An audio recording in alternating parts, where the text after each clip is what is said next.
أهلا متابعين ترند النجوم والمشاهير. تفاجئ مواقع التواصل الاجتماعي بصورة للاعب السعودي سالم الدوسري داخل المستشفى وبيطلب الدعاء وبيقول ادعولي. طبعا ما كانش فيه تفاصيل صحية ايه اللي حصل او ايه اللي دخل المستشفى.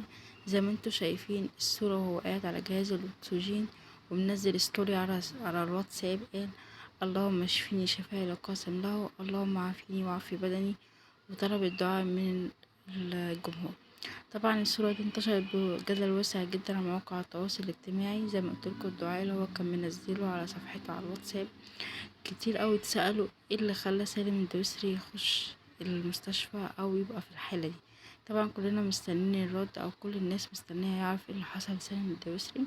احنا بنقوله طبعا الف سلامة. وطبعا الصورة دي انتشرت انتشار واسع جدا على مواقع التواصل الاجتماعي اللي خلاها بقى ترند في الموقع السعودي. اشوفكم على خير في فيديو جديد.